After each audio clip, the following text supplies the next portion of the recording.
Welcome back to Me First with your host, Drew, the resident jokester with a heart of gold, and Amanda, optimistic space cadet who sees opportunity everywhere. We dive deep into everything from navigating love and family to crushing your business goals, all with a heaping helping of conversation and good humor.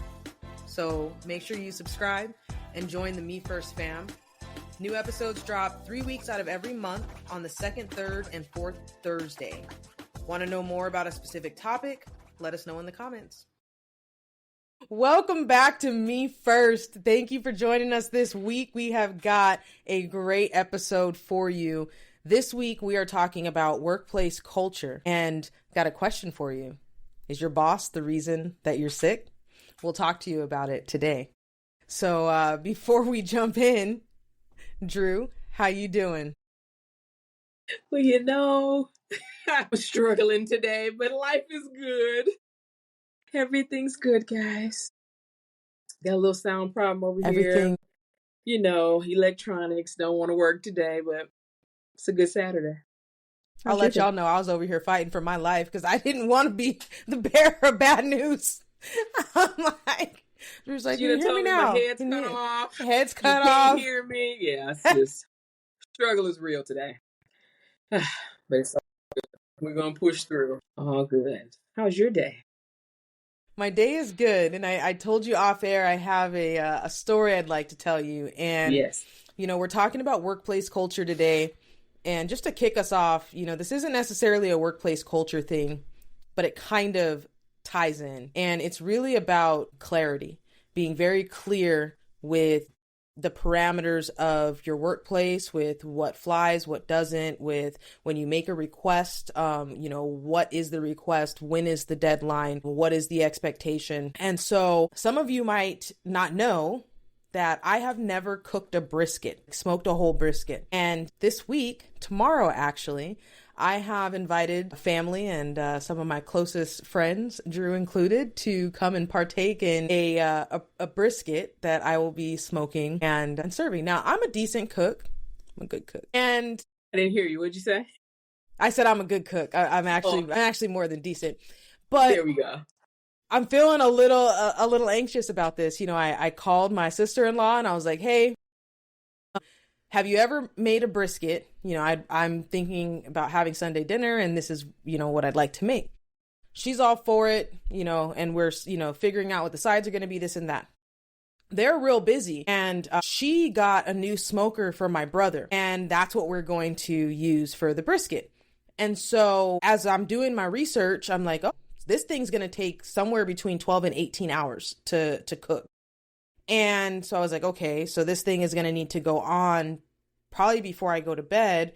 And then, we live a hop, skip, and a jump from one another. But I'm feeling a little apprehensive about putting the meat on, way over there and then, going back and forth. I've got the probe, so I'm going to be able to monitor the temperature. She says, we're super busy and today and so we're not going to be home until later. And I know, you want to you have to bring it over and this and that. Well, what if I brought the smoker to you? Would that work? Now, I didn't want to ask this because it's like his brand new smoker. So in my head, I was like, man, this would really work. I didn't ask that, but she offered it. I was like, oh, is that a possibility? That would be amazing. She's like, yeah, and it would be a huge help to me too. So I'm sitting in my office here. I hear some racket outside and I go out and it's my wonderful nephew and he is bringing me the smoker. He brought over the box truck. He's unloading the smoker. It is in the box, unassembled. And now this is on me, right? I didn't ask the right questions. I did not clarify what was going to be happening. And so I stopped him. I said, hold on. I need to watch a quick video and see what's involved in putting this particular smoker together. And I let him in on a little secret that the last time I put a grill together, it took me over 8 hours. My grill that's in my backyard, it took me over 8 hours to put together. And so I was like, I don't know how this is going to work. I might actually just run up to Home Depot and have them buy one that's already assembled and I'll just have a smoker because I don't know that I'm going to be able to put this together. So I told you I would let you know what I'm going to be doing the rest of the day. And that's what I'm going to be doing the rest of the day. And so I thought it was funny because, it was questions I didn't ask, right? And it was information that wasn't offered up. But one, when you buy a grill, you have the option, right, of buying one of the ones that are assembled on the floor model. They're usually a little bit more expensive, or you can get it in the box and put it together yourself. And I've always gotten, like, I assemble things myself, but when I put that grill together a few years ago, I decided that the next time I interact with the grill, I'm going to be buying it already assembled, because there were so many pieces and I put so many things together wrong and had to take it apart and fix it a couple times.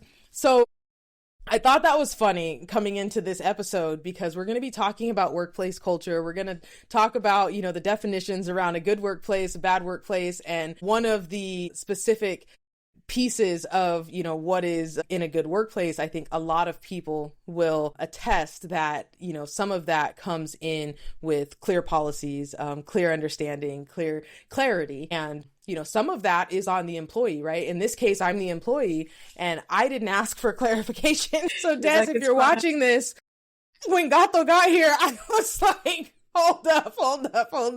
And wait, I don't know how this is going to go, but I'm excited to do it. And I really hope that, and I'm going to watch the video. I'm going to do everything right, because brother Jeremy, it's going to be put together properly. It's going to be nice and steady, not like other things I put together.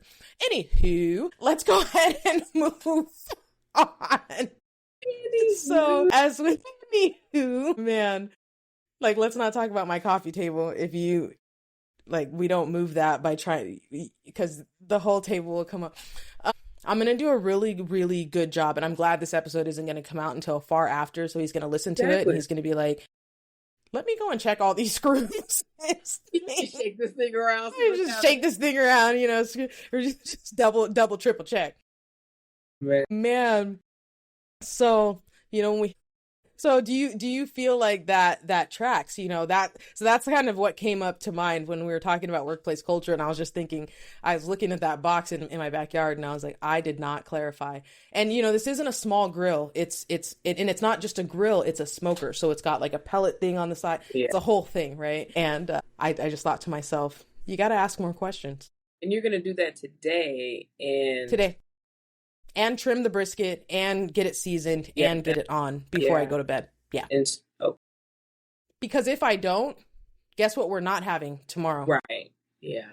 Okay. Yeah. Okay. That sounds ambitious, but I know you can do it for it. Yeah. I'm going to try and do it before my bedtime too. 7:30 to It's not my bedtime. Oh, I stay up till 9 o'clock. I don't have to go to sleep until 9 o'clock, everyone. 9 o'clock? When did it get 9 o'clock, friend? Let's talk about it. I start winding down around 7:30. That's when, like, things get turned off. I just want to make sure everybody heard it. That's when I make my way to the bed. Okay. And then I'll do a little reading. I'm doing a Bible study that has taken me way longer than it's supposed to, but on my own time. And I'll do a little reading, and maybe I'll listen to a meditation or something like that. Okay. And I might even watch a show. But then I'll be asleep by 9.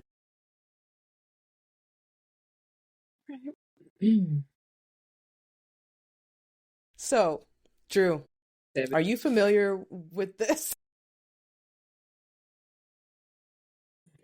Man, yeah, it's like the way when somebody's trying to communicate with me, the way the communication just stops.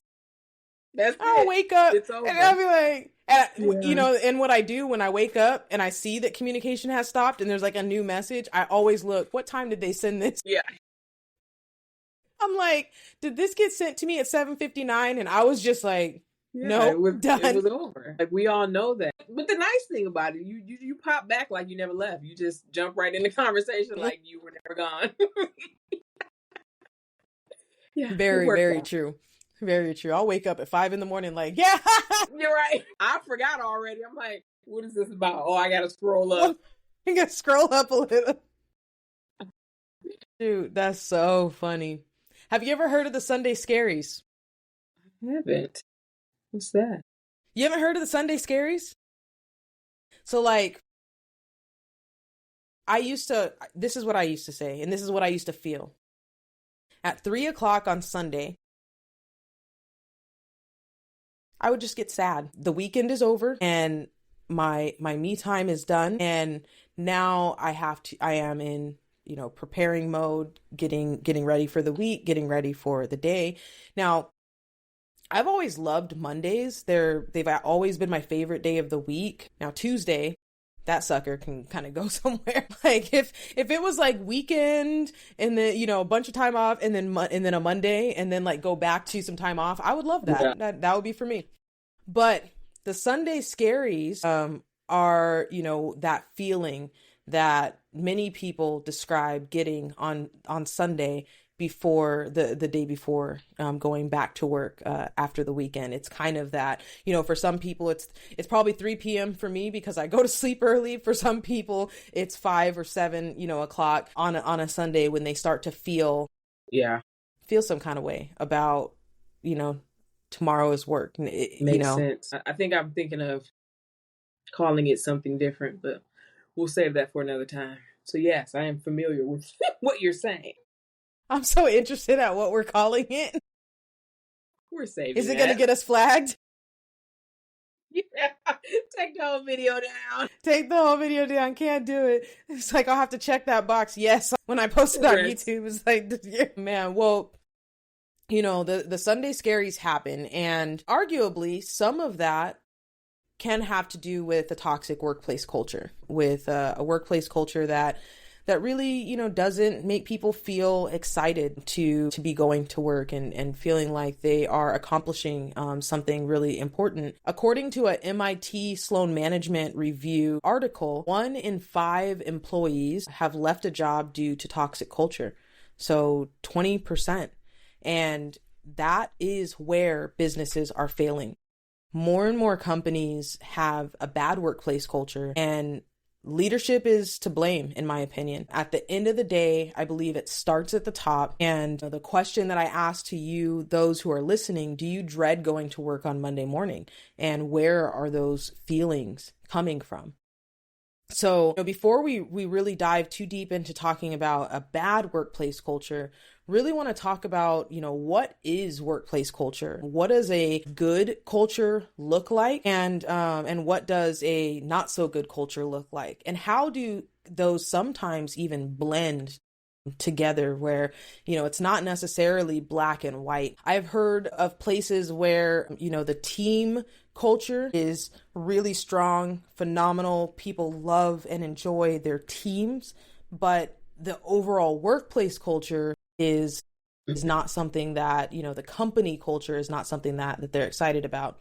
And in the past, I've seen companies like Meta and Google get called out positively for great workplace culture because you can do things like bring your dog to work, or they have free meals, breakfast, lunch, and some tech startups. And I want to say Google at one point had dinner available, but to me, I don't want to be at work long enough to be having dinner provided. That's just me. But it is a perk. I can say prior to me working where I currently work, I worked at a place that they had like the big commercial refrigerators, and they had energy drinks, they had water, they had soda, they had juice, they would bring in fresh fruit. They also had a place cater food, and then they would meal prep it essentially after everybody had eaten, and it would be in the refrigerator, and then they would just come back and rotate it out. And so it's small, but it was big. Mm-hmm. We didn't have to worry if somebody forgot their lunch or whatever, and you didn't have to worry about paying for those things. The company totally took care of you. You had snacks, chips and whatever else. Yep. Yeah, it was. And it's not like, and it's not like, little packaged like sandwiches and stuff like that. Like it's real food. And now those free meals are, I think, really, really great. When I was at Sunrun, one of the things that we had was a snack program, and we had, energy drinks and bubbly water and iced teas. And then we had banana chips and gummy bears and, chips and pita and hummus and veggie packs and, cheese and like all of these different things that people could grab as a snack, pretzels. And I'm just thinking of, and Now, what I also remember is when the snacks would get refilled, people would rush to the kitchen and hoard, Yeah. hoard the Yeah. snacks. So, there was a little bit of a challenge there. But recently, well, and I agree. I think I personally think that's a great perk. If you expect people to be with you for hours in a day, I think there's nothing wrong. There's actually a really good positive in providing healthy, fueling type meals, things that are high protein, that have, veggies involved and all of that stuff. Now, the challenge comes in when it's always pizza or something like that, and soda, and like when you're and then, people are crashing, their productivity is going down. So there's some positivity in that.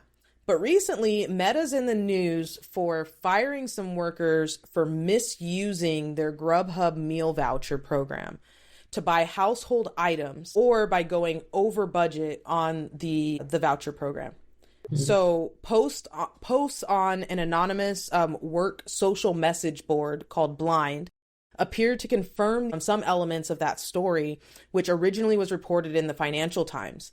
Now, one user wrote that more than 30 people were fired last week. This is the quote: because they used the extra credits for non-food items, they shared credits with people, or they went above budget. Examples of the non-food items bought included toothpaste, toothbrushes, and wine glasses. They were given a warning to stop, which most of them did, but they were still fired 3 months later, even after stopping, the user said. Now, I don't know how over budget these folks went, but at the end of the day, it seems like a bad look for the company to me. What do you think?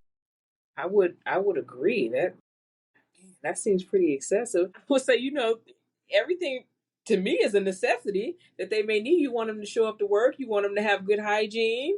You want people to be productive. I'm not seeing, the issue. And then, of course, if they were issued a warning and then most of them stopped and then they still were terminated, yeah, that's absolutely a bad look, in my opinion. And, I was thinking through this, and I'm thinking to myself, what is the reason for, such a sharp reprimand on something like that? And I think about my leadership style, I don't care if you buy toothpaste or, Wingstop. Right. Well, anywho, let's not talk about which wing place to go to. Let's not go there. I was like, why did I say Wingstop? I'm not a Wingstop person. Wait, no, I am Wingstop. Wingstop is the green. We like Wingstop. We like Wingstop. I was thinking Buffalo Wild Wings. I'm sorry, I didn't mean to call out Buffalo Wild Wings. I don't eat your guys' stuff. Your sauces are weird. And the chicken, is too big. It's doing a lot. Odd. Yeah. It's a lot going on that I'm not positive. Yeah. But I will say Wingstop is on a wing and a prayer right now, because they are not properly behaving with cooking these wings. That chicken, I know the cost of food is up, but the chicken is entirely too much for it to not be good. Yeah. And you have to, because now they're to the point you have to walk in there. Don't order it, because you have to walk in there. You got to look at it. You got to examine it, because they're just doing some other stuff right now. So I just want to put that out there. Wingstop, let's get it. I wonder if they're understaffed. Sounds like some issues with consistency there. Could be. They got some little young whippersnappers working in there now. They don't know about cooking chicken. When I walked in one day, I said, listen, fry my chicken hard. The lady was like, what that mean? What that is? I said, ma'am, don't bring me no slimy chicken up here. That thing gonna be crunchy, okay? Yeah, Lord. If someone comes into your wing establishment, says fry my chicken hard, and your people don't know, that should be part of the glossary. Exactly, fry my chicken hard. Employee handbook. That phrase needs to be, man. Yeah, she was so confused. The young man from the back, he was like, cook it longer. I was like, thank you. Yeah, let me whisper in her ear you're embarrassing yourself. Get it together, yeah. Poor thing, but that's all right. Yeah, so I'm just like, and then on the other side of it is there are vouchers. So yeah, shouldn't Meta be managing that with Grubhub? If they have such a problem, it's a Grubhub voucher, they're getting the stuff off of Grubhub. Now they're you're supposed to use it for lunch or breakfast or a meal, and it's and it makes me think of when I was at a solar company that ended up with a partnership with Nike. One of the rewards was these points that you can use in the Nike store. at some point, I don't need another Nike backpack, another Nike t-shirt, another, like, at some point, someone just doesn't want that fast food. And some people were using them for grocery items instead. Like, it's like, okay, the company is authorizing that I get lunch. Okay, well, I'm going to get, some salad mix from Safeway and some, some chicken and some this and some that. And then I'm going to prep my lunch at home and no, like that's not what that's for. You better get a burger from Five Guys. Right. Like what? It seems like such a, it's like these companies, they're trying to do, they're like, hey, we have this great perk. You did it wrong. Let's punish you for it. Right. And it's kind of like, why so serious, son? Yeah. I would agree. That seems definitely a little over and beyond. And like you said, it could be something that probably could be managed from the back end, like a FSA card or HSA. There are only certain things you can get on those cards because they do have boundaries to them. So if they could do it, I'm sure, that it could work the same way. And then you can just prevent all of that because, you're always going to have people who push the envelope a little bit. It happens.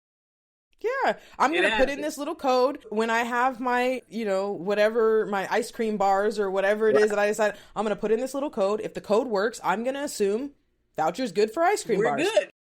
We're good, And so I that story was very interesting to me because I was kind of like, as I read it, I was just like, this seems like something that is a smaller thing than it has to be that ends up creating a challenge for an organization that maybe improperly highlights culture issues, where it's kind of like, some folks might not think of that as a culture issue, but there are 6 key elements to a positive workplace culture according to several research sources, and they are: prioritize employee well-being, offers support, encourages respect, trust, empathy, and has clear policies. So my question to you is, at first look, do you feel like this move from Meta to fire these folks align with a positive workplace culture? And if not, which of prioritize employee well-being, offers support, encourages respect, trust, empathy, and has clear policies did it not align with?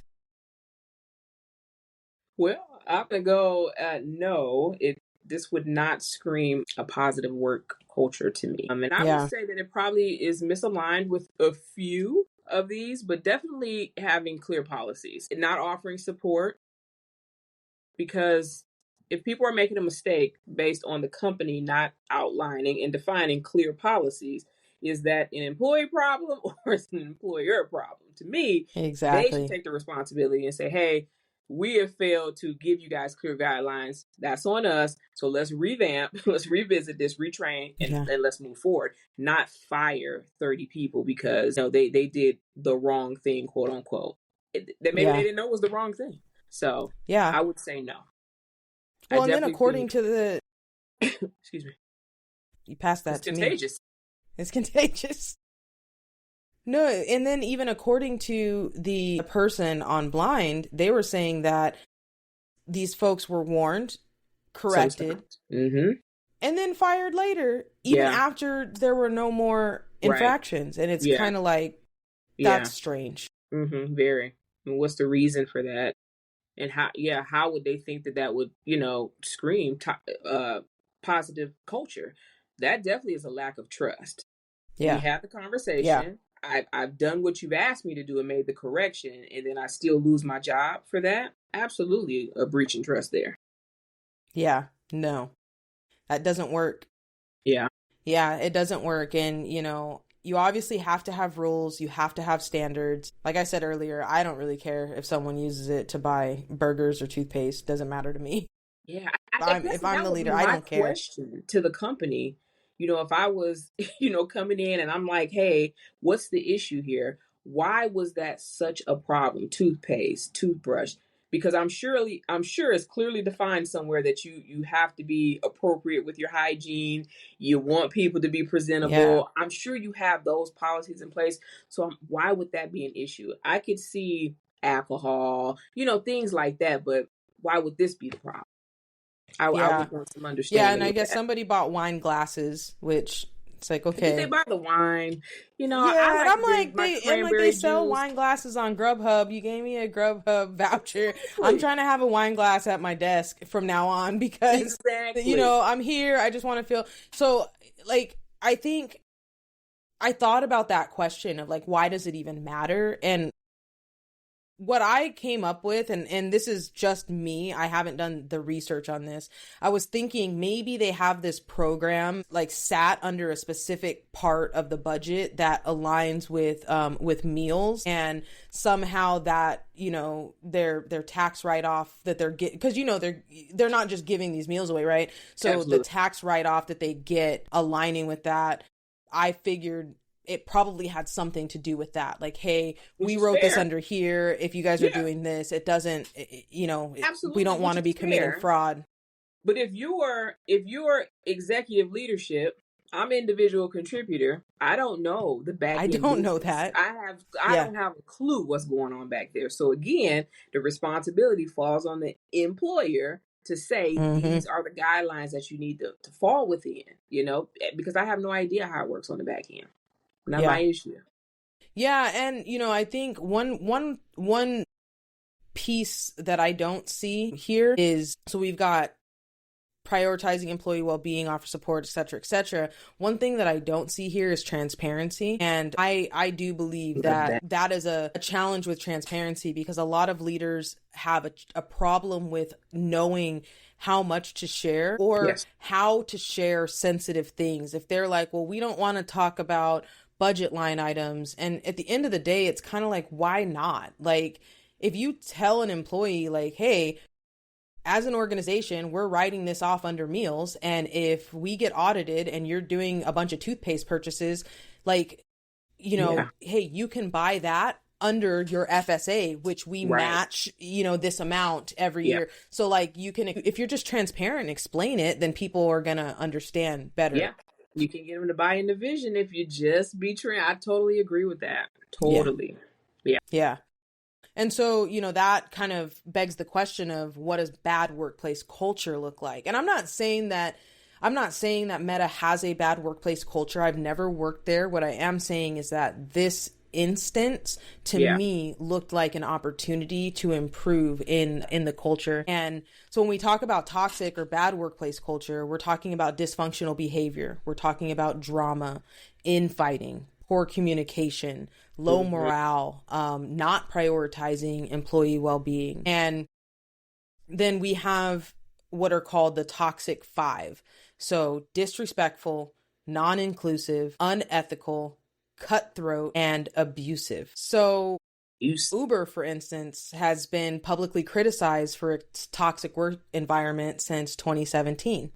There was a blog post by Susan Fowler, who was a former employee, and she talked about in detail sexual harassment and discrimination that she endured as an employee there. And her allegations, numerous other reports emerged, and it was deemed, or I guess the New York Times described Uber's company culture as aggressive and unrestrained. And then we have, the famous, infamous Amazon, which they have been described as having a challenging and demanding company culture that's led to mixed employee experiences. Now, I Can I just found, throw out there that they had yeah. me for about a half a day? Okay. Because I'm going to tell you right now, I love Amazon as far as shopping, but I tell you they want slaves, they don't want me. Okay. Because oh man, yeah, oh Man, man, it's that's a tough environment. Kudos to anybody that who can works make at it? Amazon. Oh yeah, Yeah. that's a tough environment. Yeah. I mean, even just going because it's so big, the warehouses. So the time off task or time on task, whatever they call it. Oh, if you're not actively working for an amount of time, but it takes a minute to even get to the restroom because they're so far apart. I mean, the building is huge. It's just some of the things they have some great perks, but Yeah. that environment and just how you need to work, how you need to, it's tough. It's a tough. Yeah. At Yeah. lunchtime, I was like, Gotta go, y'all. That's crazy. Like I remember Katie, when she worked in a warehouse, and she would tell me, so they had a half hour for lunch, and the bell rings for lunch. Everyone takes lunch at the same time. And when the bell rings, the walk to the break room is a solid 5 minutes, and then the walk back is 5 minutes. So really you're only getting 20 minutes for lunch. Exactly. And if you need to use the restroom and I was like, yeah, you need to quit. That's how I felt about it. I was like, I wouldn't survive in that environment, because I'm going to be dragging my feet. Like, I've been standing on my feet for 4 hours, we're going assembly line type situation, or going around on the warehousey areas, and you're going to, which areas? The warehousey areas. Okay. I've never obviously worked anywhere near a warehouse. We're doing warehouse things. Got it. And you're going to steal 10 minutes of my break, and you're not allowed to eat on the floor. So it's not like if you brought your lunch, it's not like you could start, because I'm like, I would be eating my lunch on the way there. No, you can't do that.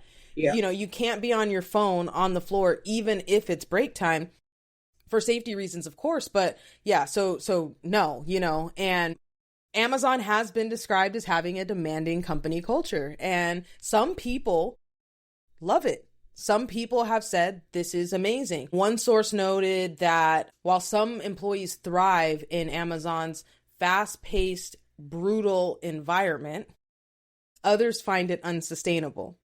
Now, some people who have worked at Amazon have used terms like bruising, relentless, churn and burn to describe their time there. However, some employees just really love the intense work style, and they suggest that some people just respond differently to different work environments. Now, we're going to talk a little bit about some of the methodology and the mindset behind Amazon's work philosophy, but for me, if my workplace is being described using the word bruising, now relentless can be positive or negative, right? Churn and burn. I don't want my business to be associated with You don't want to be a churner and burner? It's not for you? I don't want to be a churner and burner, right? And the solar industry has experienced some of these kind of names of and descriptions of people getting hired, inadequate training. It's kind of like sink or swim, survivor or don't. And, that's something I've always strove. I believe that is the word. It might be strived, but I think it's strove to not embody in my leadership career. I don't want to be, looked at as the place where you come and you get hired, and I'm not going to do my part. And if you somehow miraculously survive, then you're an amazing employee. I had a former employee reach out to me who had been being courted for a leadership role at a solar organization that I had left. And one of the recruiting calls that he received stated, "We're not going to be training anyone. We're just going to find people who have done this before," meaning solar sales, "and either they survive or they don't. We'll give them about 4 weeks to build a business. And if they haven't made, enough sales, then we're just going to cut them. And this is the type of business that you would be leading." When I tell you, this is one of the most integrous people I know. I stay connected with this gentleman because not only is he a incredible sales professional, he has deep integrity. When I tell you, he told me his fingers flew to my phone number and called me and was like, "You won't believe." Unfortunately, I had to tell him, actually, I do believe. Yeah. And that's really unfortunate, but these are kind of the types of environments that some leaders are building, and they think that it's okay. Absolutely. And there is a stark contrast between a positive environment and a toxic environment. It begs the question, are bosses to blame, right? Is your boss the reason you're sick, right? There are some shocking truths about toxic workplaces. The Surgeon General's report stated chronic stress from workplace abuse leads to depression, heart disease, and more. Quiet quitting, the Great Resignation. We've all heard the I think it was a Kim Kardashian quote that went viral, the sound, nobody wants to work anymore. They're, again, toxic culture is 10 times more powerful than compensation in predicting turnover. People will stay in a place where they feel that they are not quite compensated at the level they should be longer and with more, loyalty than 10 times more than if the workplace culture is toxic. They're 10 times more likely to just leave. And that is a huge risk to businesses, to their financial outcomes, to their reputation as a company. Yeah. And like I said, leadership is to blame. The buck stops at leadership. And if you are in a leadership seat, you are setting the tone for the company's culture. Upper leadership, executive leadership should be embodying and making sure that that is flowing all the way through all of their organization. And that's where there's a big challenge, that managers aren't being held accountable for fostering healthy environments.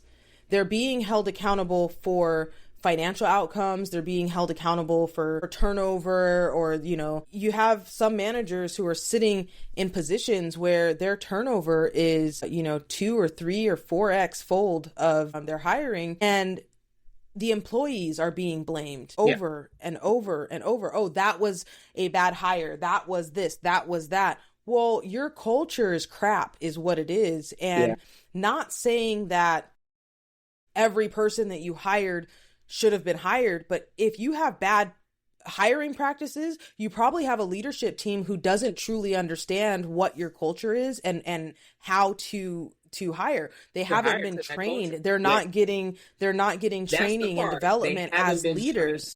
Yeah. I think the development for leaders is lacking. So what we see, and I can even speak to my own leadership path. When I first got into leadership, it was just like, you were so great at being an individual contributor, you should be a manager. And it's like, looking back, it was like, no, I shouldn't have been. No, that's not exactly what I should have did.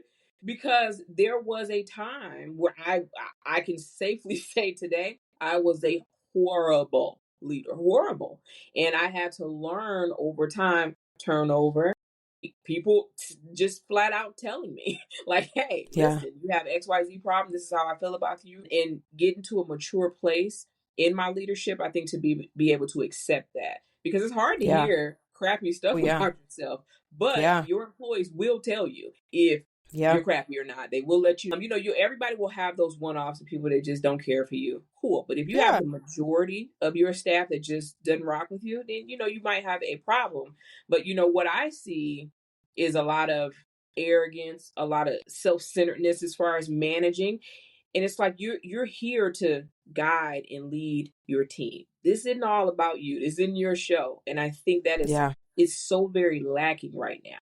But like you touched on the leadership, no one is teaching anybody how to be a leader. You were good at doing your job, so they slipped you into this leadership role, and now you're responsible for outcomes for the business, and you're responsible for people. So if you have 10 staff, you got 10 personalities. Now you have to learn how to manage, and it's not easy. Yep. It's not an easy task. It's not easy. And, to your point, yes, you will have one-offs where you've got, a wackadoo employee who is just off in la la land, and that's not always going to be your fault. Right. It's not your fault, it's your responsibility to a point but if you have multiple employees and peers giving you similar or the same feedback, you have to be able to accept that feedback and use it to grow as a leader. I remember getting some feedback that really shook me. It pissed me off. And in the role that I was in, I was ready to quit. I was like, this person's just picking on me and telling da da da da da da. Now, all of it wasn't, I don't think, was completely accurate, but there was a good amount of information that I was able to use to grow as a leader, improve my my capabilities, my style, the way that I showed up. And I'm the type of person that I'll get real mad and be all fired up. And I wasn't fired up to, like, as I was getting the feedback. Right. I was pissed off when I got home. But after I cool down, which usually only takes a couple hours, I can sit and, oh, you know what? If I look back on this scenario, what was my part? What do I have control over? And there are a lot of people who are put in leadership positions who can't do that. They cannot objectively look at themselves and see issue. To them, they are doing everything perfectly and everyone else is the problem. And if everybody just listened to me and did it my way. So one of the big things that I had an issue with was I was pushing my team really hard and I couldn't fathom to understand why such and such wouldn't make more phone calls and just kind of be better at the selling role and want it more. Right. I expected everyone to be able to work the way that I worked. And that was a problem because it wasn't resonating with them in the same way. And so instead of figuring out how to better support and motivate the different personalities, I wanted everyone to cookie cutter, like, this is what I did to be successful. Do this, you will be successful. You're complaining to me in a one-on-one about not having enough sales. You're also not doing all the things I told you to do. So you suck. And I don't really want to hear it, as opposed to, hey, the last time we spoke, we went through and looked at, this, and this being important things that if you implemented them, we would see some changes. Now, I've listened to some calls recently, and here are a couple of things that I'm still not seeing implemented. Can you talk to me a little bit about where you're struggling with that so that I can help? As opposed to, I told you to do this, you're not doing this, go do this, and it will be successful. I've got other things to do. Yeah. Leave me alone. Yeah. Now, I would never use those words with an employee, but that was essentially what they were getting from me. And when it was brought to my attention, I was just like, they have the ability to make X number of money this year. They said they needed to do that because they have a daughter. They have this goal. I'm trying to get them there. So I don't know what she's boohoo crying about. Yeah. And that's kind of how I felt. Right. And so I wanted everyone to be able to see it from my perspective. And that's not how it works. Oh, not at all. I definitely have had my fair share of that too. Like, so I can do it. It's like, what's the issue here? It's just like, dude, nobody's like you. You know what I'm saying? They have their own individual contributions they're going to bring, and you need to tap into that and see how, what they can use to make themselves better, because it's like, they're not going to ever be you. You're just going to always have a different style. But I certainly was guilty of that myself.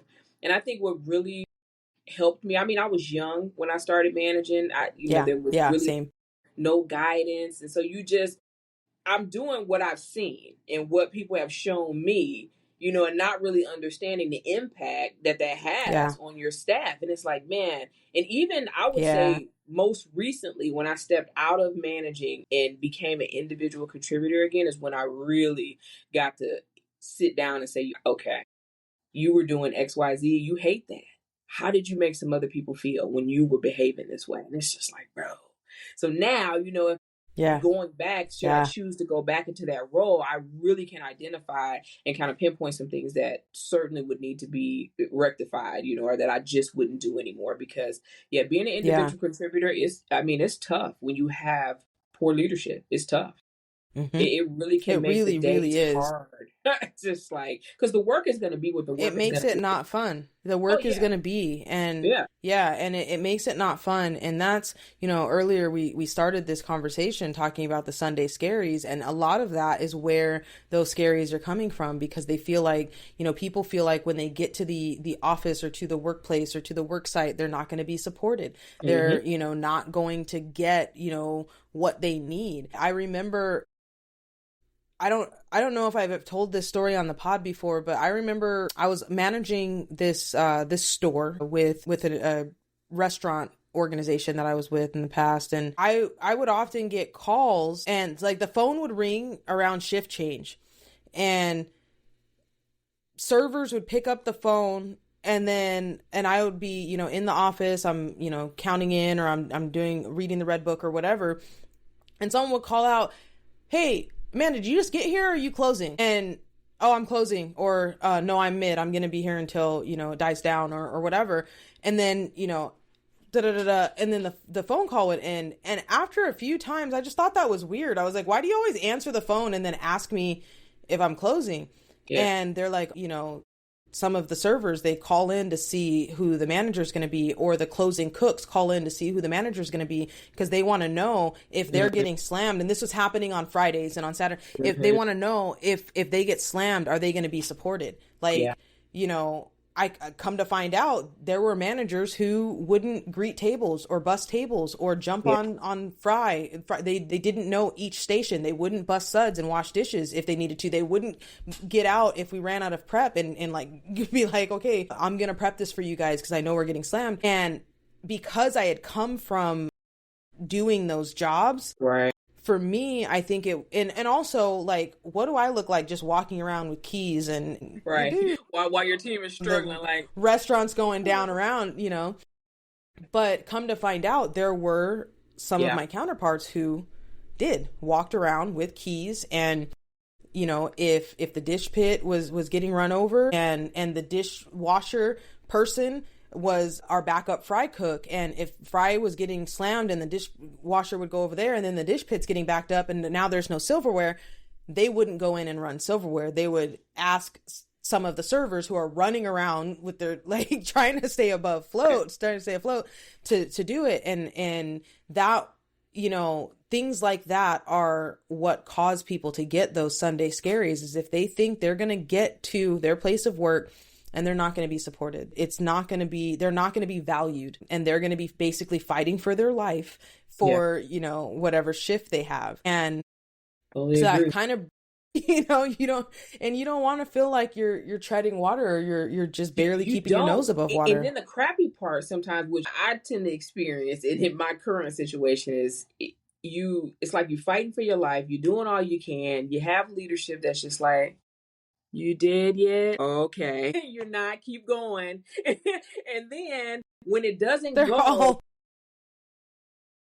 right, tapping exactly. on you, like, When it doesn't go the way that they envisioned that it would go, now you're having the conversation. You know what I'm saying? It's not, dang, I didn't support them. I didn't jump in and help when I saw them struggling. It's like, why yep. didn't you meet the numbers? So do we need to talk about that? Let's have a one-on-one. It's like, bro, let me give you a one-on-one. It's like, no, What do you mean? like a one-on-one is not going to do anything. What happened was, Yeah. like, Yeah. It's like, and that's exactly the thing. Are you willing to jump on the phone when it's needed? Not, are you in a leadership position, but instead of leading your team, coaching and developing them, you're doing the tasks all the time. right.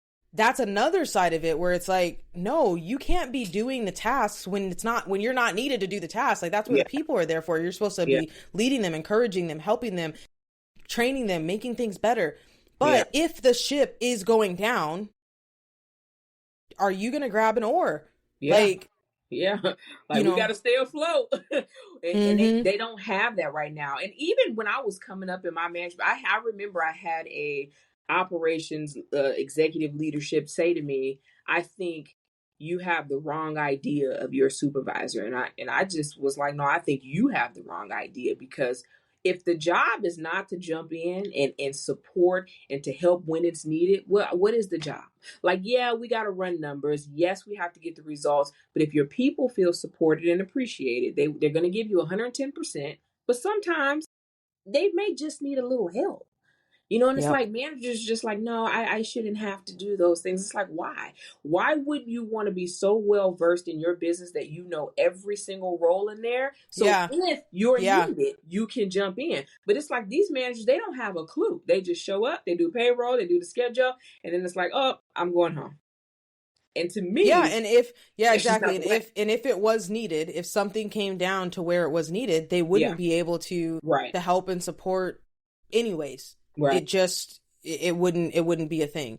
And so, so that let's transition a little, but have you ever heard of purposeful Darwinism? So, this term was used by a former Amazon human resources director, and purposeful Darwinism is a term used to describe Amazon's workplace culture where employees who don't perform well are either fired or leave the company. So, some say, and I said we were going to come back to Amazon a little bit. Some say that Amazon's culture is characterized by no middle ground, no mercy, no holding back. Amazon uses an anonymous feedback tool called the Anytime Feedback Tool, where people are giving anonymous feedback, essentially snitching on people. Employees are encouraged to criticize coworkers, which can make the work environment hostile. And then no stopping. Employees may work long hours on holidays, weekends, and at night. They may also be criticized for not being available when on vacation. And, Amazon has three, right, distinctly separate business pieces, right? They've got the corporate, they've got the warehouse, and then they've got the delivery and logistics business. So there are people that say that these are positive qualities in a business, but for me, it begs the question, where are we going as a society? Like, are we on the right path as a society? No middle ground, no mercy, no holding back, no stopping. And that's what is driving, arguably one of the top, 5 companies in our country. And that's what it is that they say is going to that they attribute to their success. But again, we're going back to that churn and burn, that sink or swim. Either you're a good fit or you're not. And to some degree, conceptually, I understand that, but that also creates a scenario where you're not going to be able to have a truly diversified culture, because if you don't fit this mold, if you're not this type of person, you're not going to do well here. To a point that can work, but where are we going? Long term, I don't see it. You need a variety of people, and everybody's not going to be, their performance is not going to be over and beyond. Some people are just going to come, they're going to give you exactly what you need, and they're going to go home, and that's all right. Yep. Yeah, and for some people the question is going to be, well, I'm in a situation where I'm experiencing some of these things and it's not really sitting well with me. So, what do you do if you're in a toxic workplace? How do you That is a great deal question. with that? Yeah, that's a good question, because I often ask myself the same question. And I'm going to tell you the reason why I ask this question, because I have been on the leadership side of it. I've been on the individual contributor side of it. And I think I've seen it from a few angles. Unfortunately, sometimes for the individual contributor, it can get very tricky how to maneuver a toxic culture, because you're just at a place, I believe, where you don't have the influence to change it. You don't. That's going to have to come from some executive leadership. Like you said, it has to start at the top and kind of, work its way down through all the leadership. And so I just believe that you're going to have a hard time. So my take on that, and I know we got some great points to hit, is that if you are in a toxic work environment, you got to leave. You're like, run. You got to leave, because it will change you long before you change it. And I truly believe that, because I think you have HR leaders that, of course, they work for the company. Let's make no mistake about that. They work for the company. They are there to protect their assets and the liability that you are bringing to them. Yeah, it'd be nice if you found one that kind of has a balance, but at the end of the day, they work for the company. So it's like, where's the outlet? Where do you turn to say, this is my problem, I need help? Because I've Yeah, just because seen it go negative for people.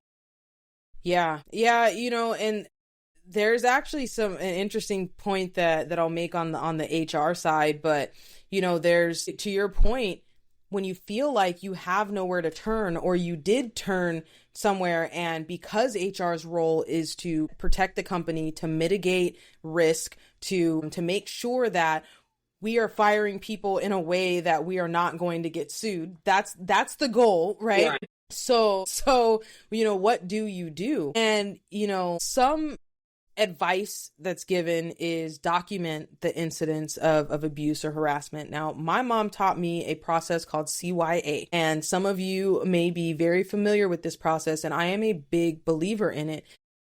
I would keep a little notepad, digital, and when something happened, when I asked for something, when I was given, right, I'm going to write that down. I'm going to just jot it down, just the date, the time, what happened, who it happened with, right? And continually, like, making sure that you jot those things down so that you have a record of your experience, and you're not trying to come up, well, I think it was around October. Like, no, you need to know in real time, in the moment. Yeah, if you're gonna in the moment. document, yeah, it has to be in the moment. Don't try to go back and remember. Who was around? Did anyone witness it, right? So you need to document those incidents. You need to consult the employee handbook for reporting procedures, like, and also consult the employee handbook, because a lot of these leaders have never read the dang employee handbook. They don't know the policies.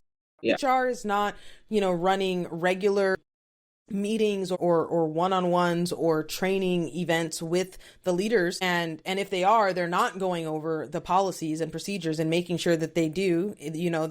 They're rolling the handbook out and then having everybody check a box saying I acknowledge it, but they don't truly know their own policies. And you may know those policies better than them and actually be able to advocate for yourself better. Consider contacting an HR or a legal professional that does not work for the company that you're with. Look for a new job. Like, sometimes you just have to cut bait, and you got to ask yourself, what is the benefit going to be? Am I going to benefit more by staying here and trying to go against the current and change this whole place? Yeah. Or, do I just need to just cut bait? You got to know when to hold them. You got to know when to fold them, when to walk away, and know when to run. That's it. You have to be in places that I think align with your values, and I think sometimes people forget that. And of course, when people start offering money and they start offering promotions, and then you forget about those things. But at the end of the day, no matter how much money you make or what your title is, if something does not align with you and your morals and your values, it's just not, it's not going to work. Yeah. It's not going to. And I mean, we're talking about people having heart attacks at work, people having, blood pressure issues and different issues that are literally either stemming from or exacerbated by their workplace. And, it probably seems performative to say, but in some of these situations, it could be life or death for you. Like, if it's a really, really bad environment, it can, people are dealing with depressions and they're being gaslit, and that is a whole heck of a not good experience for someone to have. And I want to point out before we move on that there's a recent lawsuit that was. So the lawsuit started in 2020. And what happened was an employee at the SHRM, so the Society for HR, for Human Resources Management. They are the guiding organization for folks, right? They give their certifying body, all of these different things. There's an employee there who went and brought a complaint of favoritism, that their direct leader favored her white counterparts over anyone else in the org, and it was an issue. And so she brought this complaint, and what ended up happening was it wasn't investigated, and instead she was given 2 projects with deadlines that seemed unreasonable. And in the lawsuit, it stated that the HR team started drafting her termination papers one or either that same day or possibly 2 days after she brought the complaint. Now, it's a little unclear if she completed the assignments on task, but what she brought up was, and she was fired. She was fired for not meeting the deadline. Now, when she was fired for like habitually missing deadlines. She brought back her reviews, and she's like, my reviews say that I'm an exemplary employee. Another employee or former employee came to her side, was like, we miss deadlines all the time. Deadlines were just kind of arbitrary numbers. I missed deadlines, and it was a white employee that came to her side and was like, I miss deadlines all the time. Nobody ever does nothing to me. So to say that she's being fired for missing deadlines, that doesn't make any sense. Yeah. So if the foremost HR organization is getting culture wrong internally, where do we really stand? Yeah. Goodness. That's tough. Mm-hmm. That's a tough one, but yeah. I can't say I'm surprised, and it's unfortunate to feel that way, but I mean, I've seen it. I've seen employees at one company I worked for. An employee went to HR and complained about a manager mistreating them, and so their move was, let's watch video and see what we can find. So they saw this employee grab a sandwich, open it. Now they paid for it later, but the policy said that you had to pay for it up front, and they terminated them, all because they made a complaint. It's like, that's the kind of stuff that you see sometimes. So when people are like, I'm not talking to HR, I'm not doing that. Even in my own recent experience, you and I have talked about said bottle throwing incident, and you have a conversation with HR, and the move, I think, because they didn't understand my background, they thought that it was something that I wasn't going to pay attention to. But their move was basically, let's sit down, let's gauge the temperature on where she is and what she's going to do, and if she's chill or not, because that's all it was. It wasn't to rectify the behavior that had just happened from a leader, It wasn't like, those are the kind of things. Yeah. There was a scenario when I was a trainer. I was training a class of new hire solar consultants, and I think I had 10 new consultants in this group. And there was a gentleman who I believe was of Middle Eastern descent, and his name was Muhammad, and he was virtual. He was the only person who was virtual. And I had him up on the screen, had the people in the class. There was another employee or new hire who, he was, an interesting character. But what ended up happening was the virtual gentleman was just a tiny bit late getting onto the screen. He was having trouble getting onto the screen. And this was before COVID. We had kind of just put together our virtual training process, and we were because before that, trainers were literally flying in and everyone was flying in. So we were like, well, I think we can probably do this virtually. We have, these resources. So it was new for us. And he was a little late coming on.